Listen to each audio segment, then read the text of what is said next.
Hey guys, welcome to the channel. You're watching Adam's Garage 88. Today we're getting on the Ruby Red X5. We're going to paint this side of the vehicle. Previous video you saw where I got everything masked up and taped. Got it scuffed down, ready for painting. Today we're going to be getting on it, so let's get to it.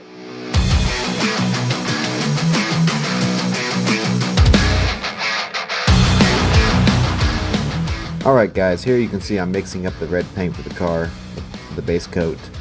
I like to dilute it with the reducer a little bit so that it goes a little bit further. I'm getting my strainer set up on the gun, mixing it up really good. You want to make sure you mix this stuff really well so that you get good viscosity.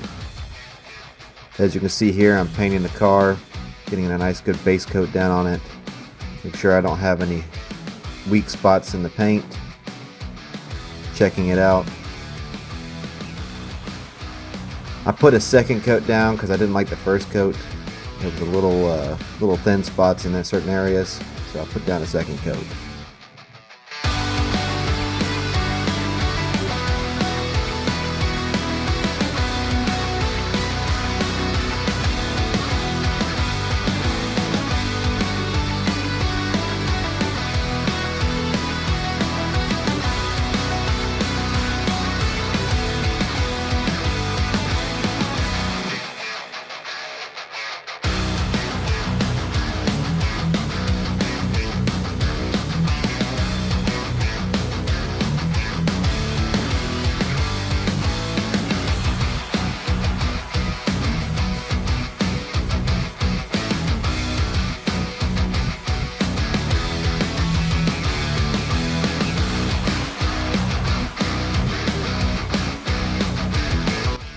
Alright guys, here I'm checking things, making sure about everything's good before I put down the flake.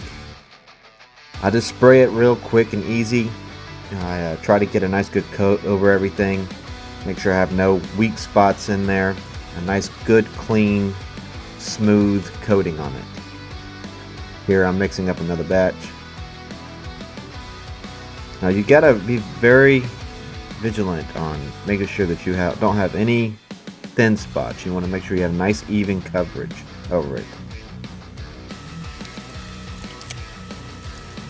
Here you can see I am mixing up the tint color. Now this stuff is 2 to 1. 2 parts of the tint to 1 part of the hardener. And I like to put a little bit of reducer in there to thin it up so that it spreads a little bit easier. As always, I like to thin it out a little bit. You want to make sure you mix this stuff up really good too. Now when you're spraying this stuff, you want to be especially careful of getting a nice even coating. I like to do like a 75% overlap just so that I can get a nice even coat, because this stuff can and will give you dark lines in it if you're not careful.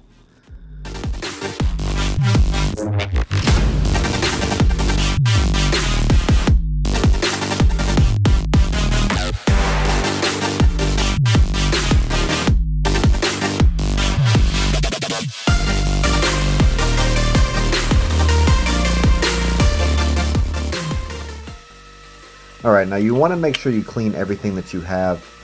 I have my mixing cups here. I also like to clean them out as well. The gun especially, you want to clean that out. You don't want to have any residue in there for the next stage of your paint.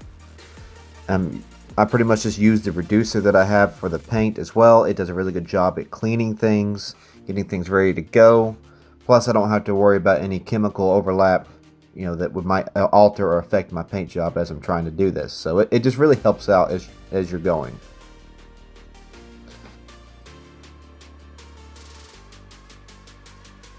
Alright, here you can see I'm mixing up the clear coat. It's 2 to 1, 2 parts of clear to 1 part hardener. You really want to mix this up pretty well. You don't need any reducer for it because it's already viscous enough. And you just make sure you mix it really good. Like I do it about 30 seconds. Here you can see I open up the garage door and I turn the fans on because the clear coat spraying, as it happens, it produces a lot of overspray, a lot of misting. So I like to try to get that out of the garage as quickly as possible. I like to do a quick first coat just to get the paint on there, the clear coat, I mean. And then I do on the second coat and the third coat, and I try to keep it in a 15 to 20 minute interval for dry time. You don't want to go any sooner than that, just because it'll start running.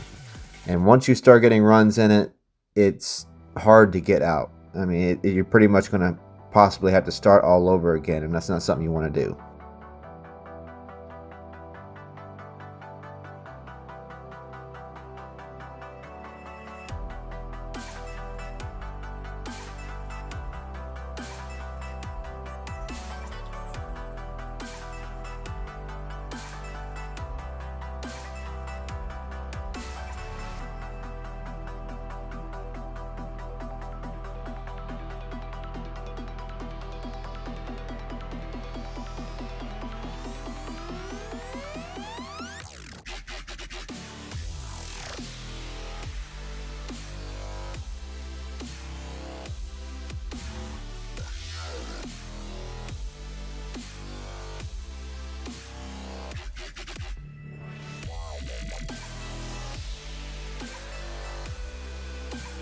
Alright, at this point, this is the last coat of clear I'm putting on. I've got a nice glossy sheen to it, and I'm just trying to get the last little bit on there.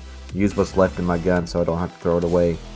I'm just getting a nice, even coating over it.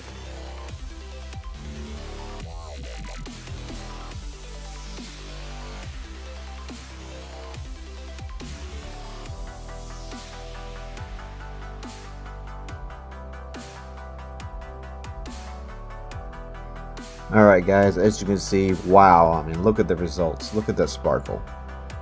It looked really good. It's even better in person. I think it came out very well. I'm really pleased with the results. I've got a nice mirror glossy shine to it. It's almost like looking through glass.